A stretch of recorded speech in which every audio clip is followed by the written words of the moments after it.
Vous écoutez un message enregistré à l'église CVV Paris. Pour plus d'informations, visitez notre site internet cvvparis.fr.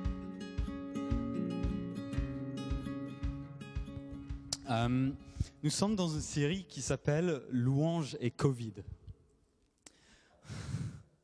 Pourquoi Louange et Covid? Parce que le Covid, parmi plein d'autres choses, essaie de prendre notre attention, à nous distraire de celui qui est digne de louange, Jésus. Celui dont on a parlé ce soir, celui qu'on a loué. Et on est en train de creuser ce sujet de la louange parce que justement, la louange nous permet de lever nos yeux, voir Jésus et continuer à vivre pour lui aujourd'hui. Donc on va creuser ça ensemble, on va continuer. La semaine dernière, c'était la louange dans le ciel, les réalités qui sont au ciel, là où Jésus règne aujourd'hui. Et maintenant, c'est les réalités, comment ça impacte ce que nous faisons sur la terre et ce que nous vivons sur la terre. Et si vous avez vos Bibles en application sur vos mobiles ou même une vraie Bible en papier, je vous invite à l'ouvrir à Acte 4. Le livre d'Actes, c'est un de mes livres favoris de la Bible. C'est rempli d'histoires passionnantes. Si vous n'avez pas encore beaucoup découvert ce livre, je vous invite à le lire.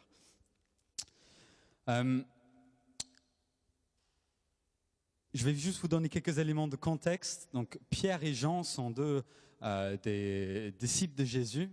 Et c'est au début de l'Église. Ils sont encore juste un petit nombre de croyants. Et le Saint-Esprit est venu sur l'Église et l'Église commence à faire des choses très audacieuses. Et Pierre et Jean, ils vont dans une des synagogues à l'heure où les gens vont aller prier et ils croisent un homme paralysé à l'entrée du synagogue. Et cet homme paralysé, il leur demande de l'argent parce qu'il en a besoin. Et Pierre et Jean, ils se rapprochent de lui. Donc le paralysé, il croit qu'il va recevoir quelques pièces pour manger. Mais Pierre et Jean, ils n'ont pas vraiment d'argent. Et Pierre, il prend la parole. Il dit, je n'ai ni argent ni or, mais ce que j'ai, je te le donne. Au nom de Jésus, lève-toi et marche. Et en fait, il prend le gars carrément par la main, le tire. Le gars, il se lève, ses muscles repoussent, sont réaffermis. Et cet homme, d'un coup, qui ne pouvait plus marcher, est en train de marcher devant tout le monde. Et les gens sont stupéfaits. Depuis quand quelqu'un qui ne peut pas marcher pendant des années, il marche? Et tout le monde est en train de rendre gloire à Dieu. Cet homme est en train de marcher, sauter, c'est marqué dans le passage, dans la synagogue. Tout le monde rend gloire à Dieu et il y a des gens qui sont énervés. Il y a des gens qui sont énervés parce que cet homme a été guéri au nom de Jésus. Pas au nom des prêtres, ce n'est pas les prêtres qui ont fait un miracle, mais justement leur autorité qui est détenue dans la synagogue est en train d'être menacée parce que quelqu'un qui est plus fort a fait quelque chose de plus fort dans la synagogue. Et donc ils se disent comment on va faire pour arrêter ces gens qui enlèvent de notre autorité et qui font tourner les gens vers Jésus et pas non vers nous. Comment faire pour que les gens ne délaissent pas notre autorité? Et donc ils mettent Pierre et Jean en prison déjà et ils se disent le lendemain on va voir ce qu'on en fait de ces deux gars. Peut-être qu'ils allaient les lapider, peut-être qu'ils allaient les faire tuer, peut-être qu'ils allaient juste les laisser en prison. Mais en fait, le lendemain, les gens étaient tellement en train de rendre gloire à Dieu pour ce qui venait de se passer, qu'ils se disent, on ne peut pas faire ça quand même, ce serait mauvaise presse pour nous, de tuer les gars qui viennent de faire quelque chose au nom de Dieu. Donc ce qu'on va faire, c'est on va les menacer, on va les faire peur, on va leur dire, arrêtez de faire ça, et comme ça, on est tranquille. Ils arrêtent de faire ça, ils ont une vie tranquille et on passe à autre chose. Sauf que Pierre et Jean, ils n'en avaient rien à faire de ça. Donc on arrive dans le verset 23 d'Acte 4, on va juste lire ensemble cette histoire. Donc verset 23. Sitôt libérés, Pierre et Jean se rendirent auprès de leurs amis et leur racontèrent tout ce que les chefs des prêtres et les responsables du peuple leur avaient dit. Après les avoir écoutés, tous, unanimes, se mirent à prier Dieu, disant « Maître, c'est toi qui as créé le ciel, la terre, la mer et tout ce qui se trouve. C'est toi qui as dit par le Saint-Esprit Saint, qui s'est exprimé par la bouche de notre ancêtre David, ton serviteur, pourquoi tant d'effervescence parmi les nations? Et pourquoi les peuples trament-ils des complots inutiles? Les rois de la terre se sont soulevés, les chefs se sont ligués contre le Seigneur et son Messie. En effet, c'est bien une ligue qu'Hérode et Ponce Pilate, les peuples étrangers et les peuples d'Israël ont formé dans cette ville contre ton saint serviteur Jésus, que tu as choisi comme Messie. Ils n'ont fait que accomplir tout ce que tu avais décidé d'avance, dans ta puissance et ta volonté. Maintenant, Seigneur, vois comme ils nous menacent et donne à tes serviteurs la force d'annoncer ta parole avec une pleine assurance. Étends ta main pour qu'il se produise des guérisons, des miracles et d'autres signes au nom de ton saint serviteur Jésus. Et quand ils eurent fini de prier, la terre se mit à trembler, littéralement, sous leurs pieds, à l'endroit où ils étaient assemblés.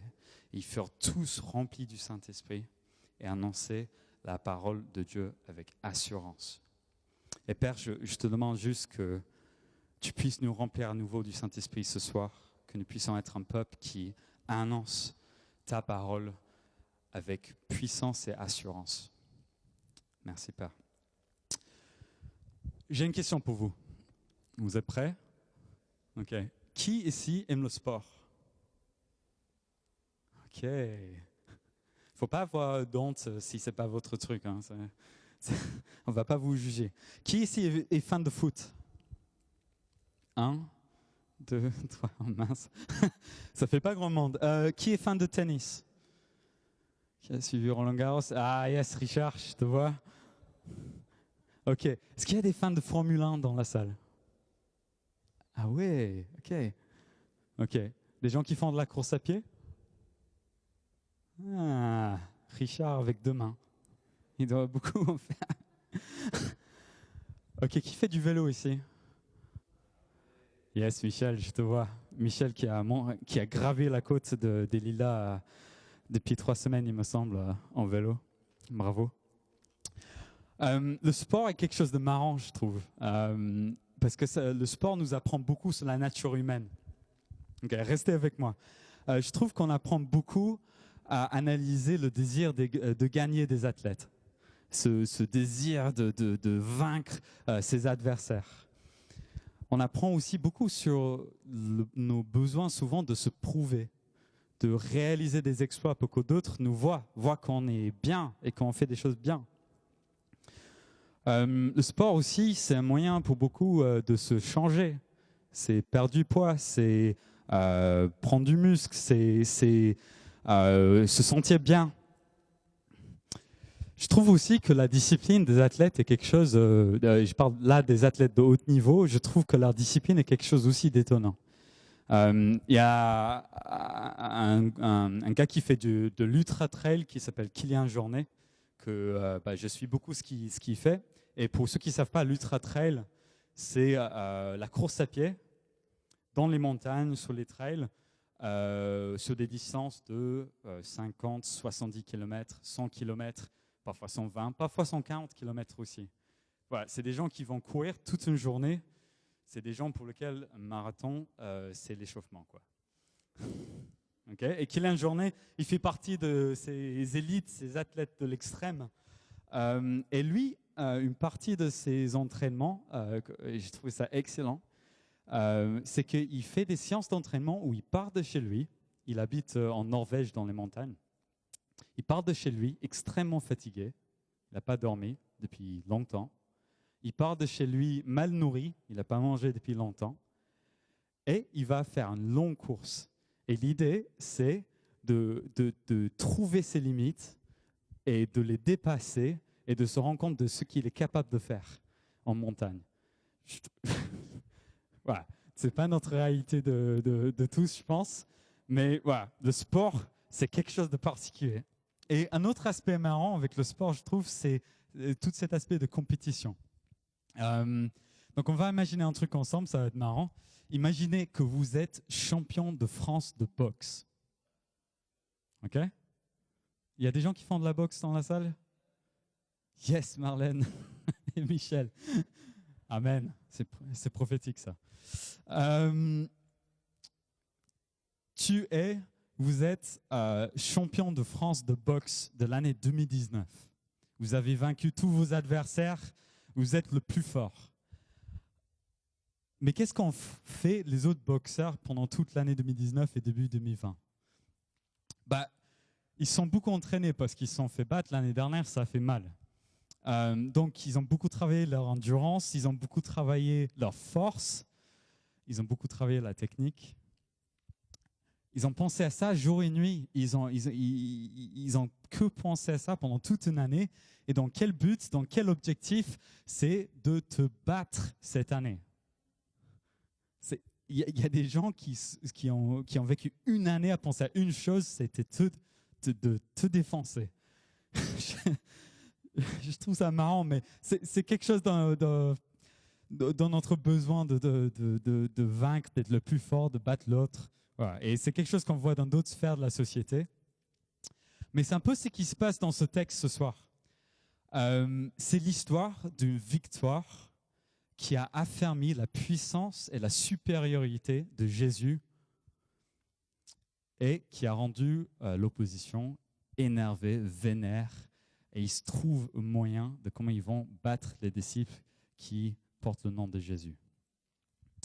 Et la réalité, c'est que, tout comme ses premiers disciples, nous avons un adversaire. Nous avons un adversaire. Comme les chefs et les peuples se sont ligués contre Pierre et Jean, la réalité de la vie chrétienne, c'est que nous avons un adversaire et son seul but, c'est de nous décourager. Son seul but, c'est de détruire, en fait, tout ce que Dieu a fait de bien et de bon dans ce monde. C'est un peu, blague politique, c'est un peu Trump qui essaye d'enlever Obamacare, par exemple. Il fait tout pour démonter ce que son prédécesseur, l'autre président avant lui, a créé. Le seul but de l'ennemi, c'est de détruire ce que Dieu a construit. Son seul but, c'est de décourager, de distraire et de rendre mou et passif ce qui appartient à Dieu.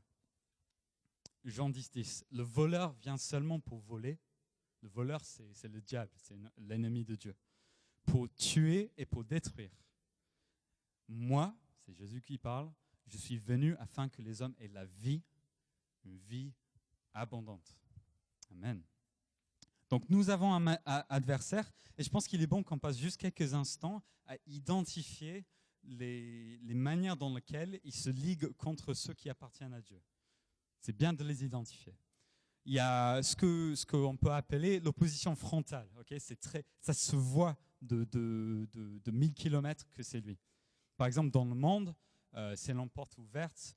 Un chrétien sur 8 subit une persécution forte. Un chrétien sur 8. Sur cette dernière année, il y a eu 9500 environ églises ciblées. 9500. C'est 3711 chrétiens détenus cette dernière année à cause de la foi. Et c'est 2983 chrétiens tués pour la foi. Ouais, ça se voit. L'ennemi se ligue contre ceux que Dieu a appelés.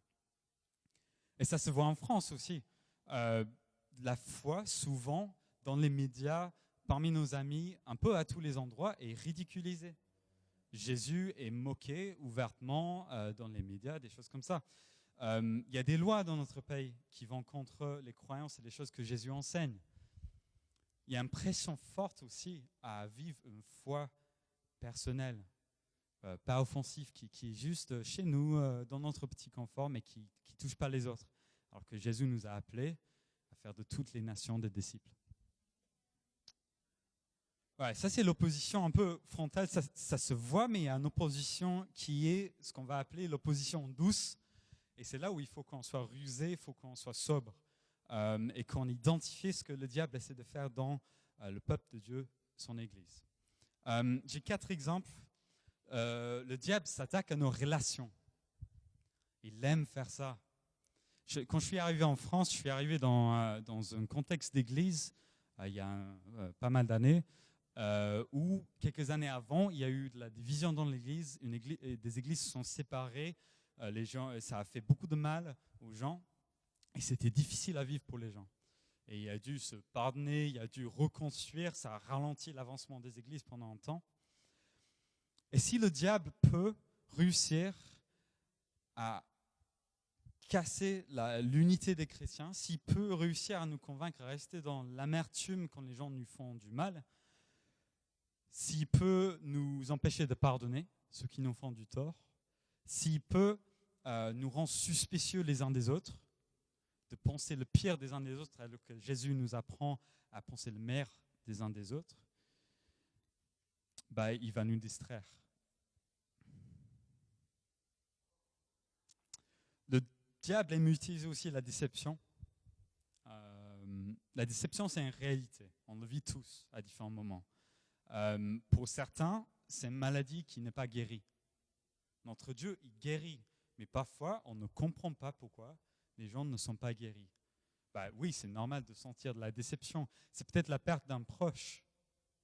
C'est des choses difficiles à vivre. On se dit, pourquoi Dieu, est-ce que tu as laissé ça se passer ? C'est les mauvaises nouvelles qu'on reçoit. C'est des choses pour lesquelles on rêvait qui ne se passent pas. C'est l'enfant qu'on rêvait d'avoir on n'a pas pu avoir finalement. C'est la relation dans laquelle on espérait qui n'a pas finalement eu lieu. La déception, le diable aime utiliser la déception. Il utilise aussi le burn-out et surtout les causes du burn-out. Il utilise trop de travail ou trop de travail dans des mauvaises conditions. Il utilise d'autres personnes qui nous rendent nos vies infernales pour nous fatiguer, pour nous épuiser, pour qu'on ne puisse plus avancer. Et le diable utilise, et là c'est vraiment, il faut être rusé, il utilise les richesses et le confort pour nous distraire.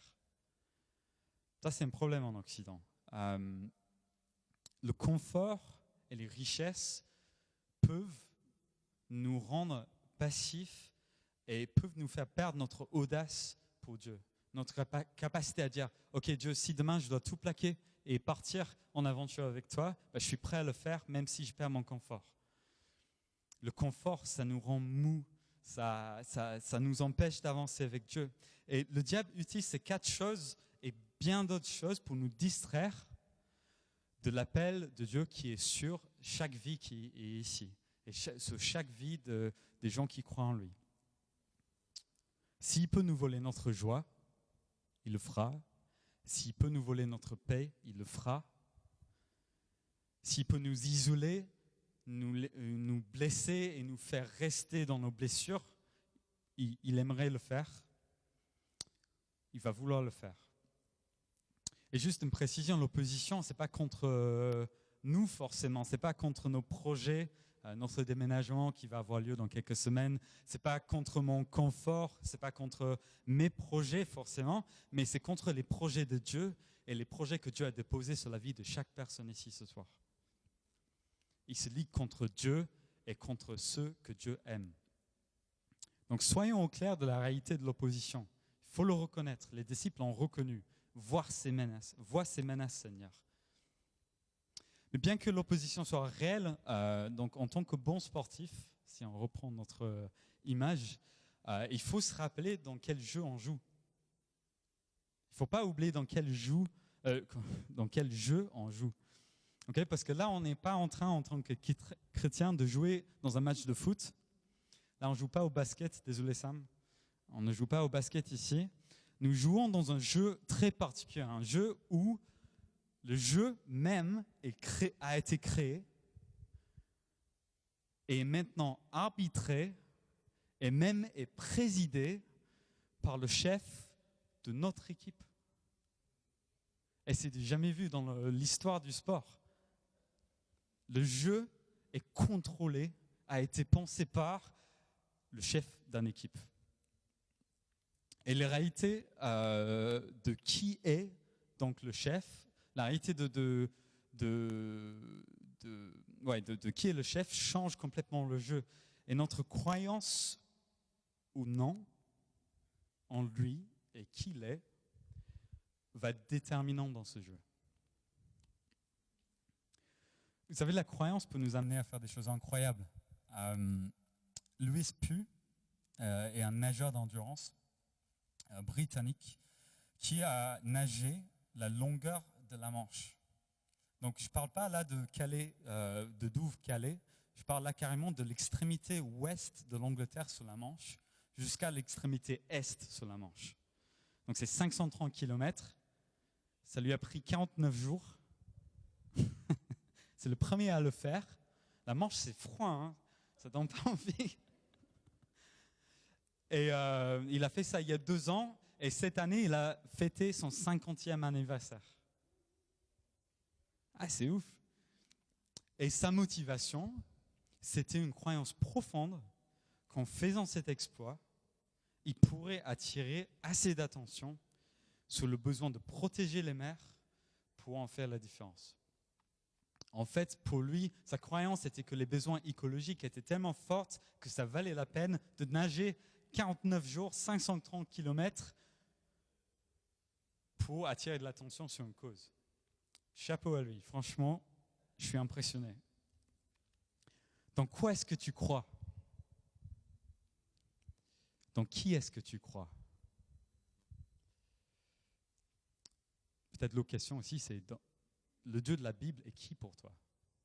Est-ce que pour vous, c'est un penseur, un homme qui avait des belles idées, un philosophe, ou est-ce que c'est un enseignant de morale ?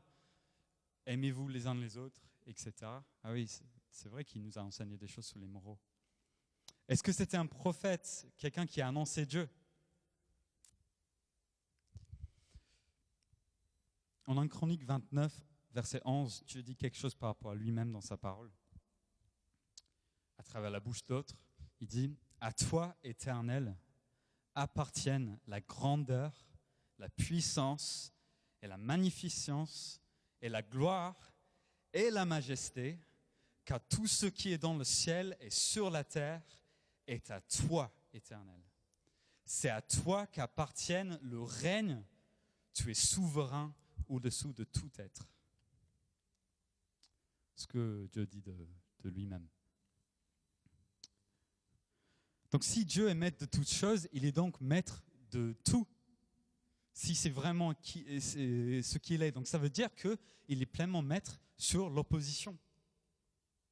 Maître, il contrôle ça. Ça voudrait dire aussi, et ça veut dire qu'il est maître sur le Covid. Jésus est maître, je crois que Jésus est maître sur le Covid. Ça veut dire que Jésus est maître sur notre économie. Ah, récession, bah, peut-être pas, je ne sais pas, mais Jésus est maître sur notre économie. L'avenir de la terre, l'avenir de nos enfants, Jésus en est maître. Et si tu crois que Dieu est ça, tu vas courir ces courses de manière complètement différente. Tu vas nager d'une manière complètement différente. Tu vas être un sportif avec beaucoup plus de détermination, ça c'est sûr. Dans ces passages qu'on vient de lire, en gros, les disciples sont en mode, ok, il y a de l'opposition, on le voit, Seigneur, tu le vois. Donc prions ensemble, cherchons Dieu. Dieu, tu es maître de tout. Tu es créateur, Seigneur, celui qui préside sur tout, qui préside sur le jeu. Tu as annoncé que ces choses allaient arriver, que ces gens qui font le mal accomplissent en fait, les projets que Dieu avait prédestinés. Et donc, maître de tout, permets-nous à continuer à annoncer ta parole avec puissance. Et mes amis, il faut que nous soyons saturés de la réalité de qui Dieu est. Nous ne pouvons pas avancer sans ça. Donc, revenons à notre équipe. Si Dieu est capitaine et en même temps maître du jeu, si je ne le regarde pas, je ne serai pas connecté à lui. Je ne serai pas au fait de là où il nous emmène. Et si je ne suis pas connecté avec lui, en fait, je risque même de croire que malgré les grimaces des adversaires, ils sont tout aussi petits et lui sont totalement soumis. Et la louange nous permet d'enlever nos yeux des distractions, des ruses du diable, et se focaliser sur celui qui est maître du jeu, le chef de notre équipe, Jésus. La louange a le pouvoir de nous recentrer sur lui. C'est pour ça que nous chantons des choses sur Jésus.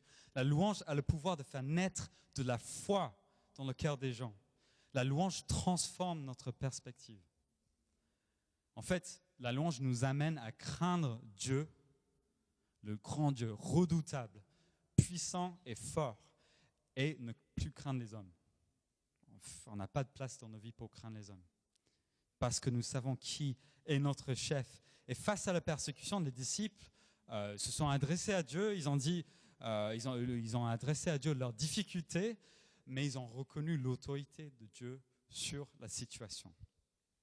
Et nous, notre louange, elle est comment? Est-ce que c'est Jésus qu'on voit? Le roi qui, comme on a dit, comme Jolie a dit, est assis à la droite du Père et qui a toute autorité. Notre louange, à quoi elle ressemble? Et c'est alors que nous sommes captivés par Dieu, que peu importe l'orage, que nous sommes capables de continuer à voir son royaume avancer dans notre génération. Mais juste une parenthèse, amener le royaume de Dieu, ça veut dire quoi en fait?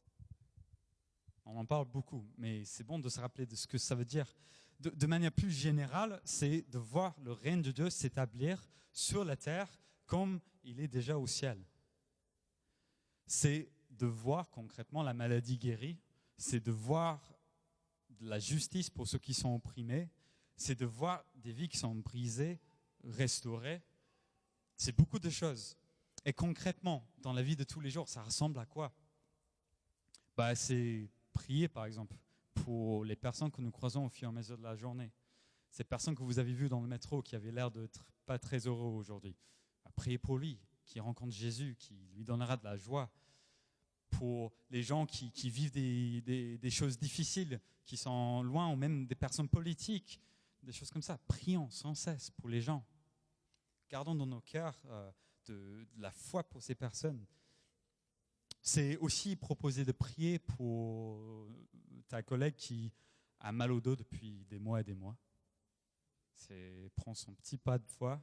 Ouais, en fait, je crois en Jésus et je crois aussi qu'il veut vous guérir. Est-ce que ça ne vous dérangerait pas que je prie pour vous juste quelques instants?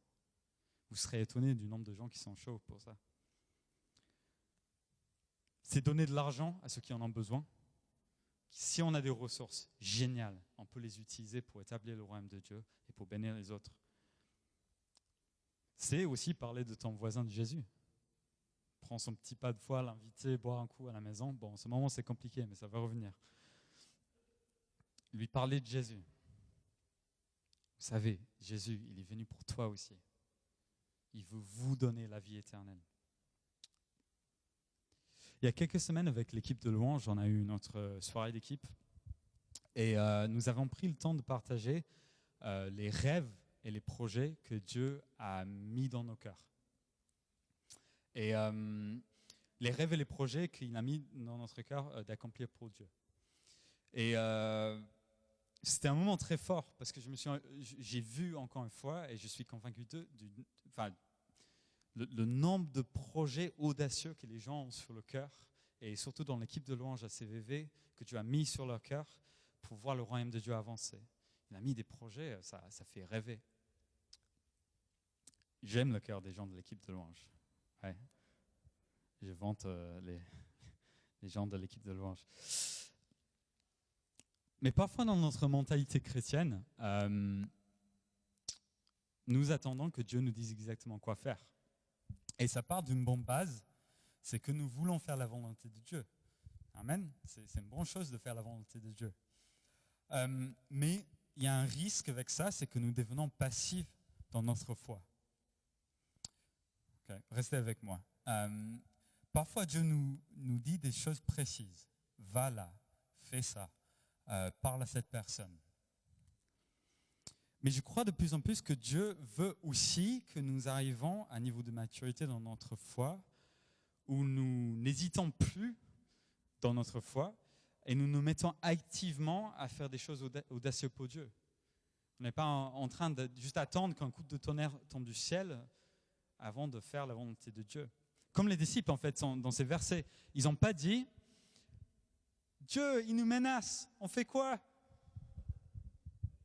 Ils n'ont pas dit ça. Ils ne disent pas non plus « Ah, bah là, il y a des difficultés, franchement, je crois que la porte est fermée. Je crois qu'il faut qu'on se mette à faire autre chose. » Non. Non, ils ne se posent aucune question. Pour eux, la solution est claire et nette. Verset 29, « Donne à tes serviteurs la force d'annoncer ta parole avec une pleine assurance. Étends ta main pour qu'il se produise des guérisons, des miracles et d'autres signes au nom de ton saint serviteur Jésus. » Ils connaissent le mandat de Jésus, fait de toutes les nations des disciples. Et ils connaissent les méthodes de Jésus aussi. Va guérir les malades, chasse des démons, aime les gens sans condition, enseigne. Et donc ils foncent, parce que la volonté de Dieu est claire. Et peut-être ce soir tu attends que Dieu clarifie ton appel.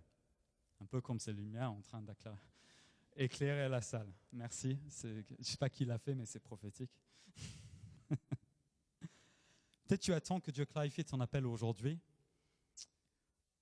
Une invitation pour vous, un appel sur vos vies. Va guérir les malades, va chasser des démons, va annoncer Jésus, annonce la bonne nouvelle qui est Jésus. Et une invitation aussi, attache-toi à une communauté. D'autres gens avec lesquels vous pouvez aller guérir les malades, annoncer Jésus. Faites des amis. Ouais, c'est biblique ça. Aime sans condition, soyons remplis de compassion. Ça, c'est l'appel que Dieu a mis sur chaque personne ici. Si vous croyez en Jésus et qu'il est le Fils de Dieu, vous avez un appel. Vous n'êtes pas sans appel.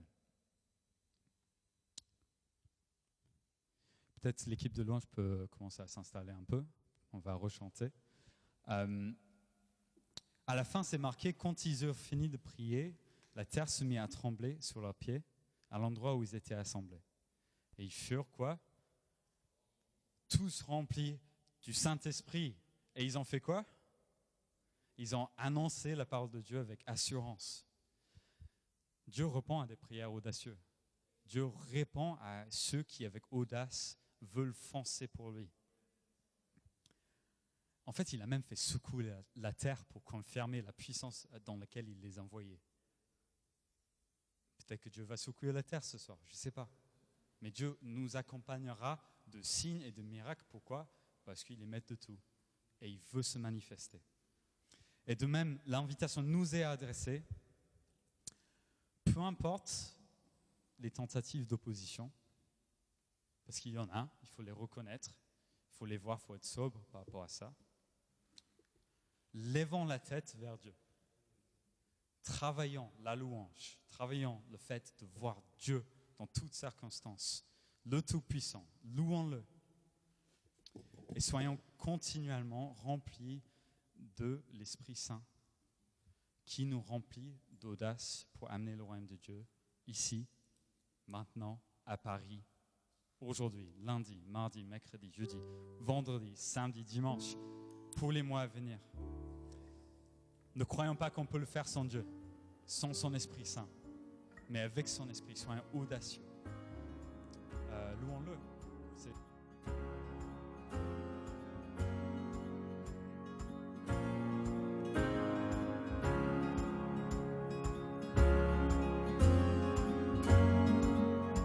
Vous venez d'écouter un message enregistré à CVV Paris. Pour plus d'informations, visitez notre site internet cvvparis.fr.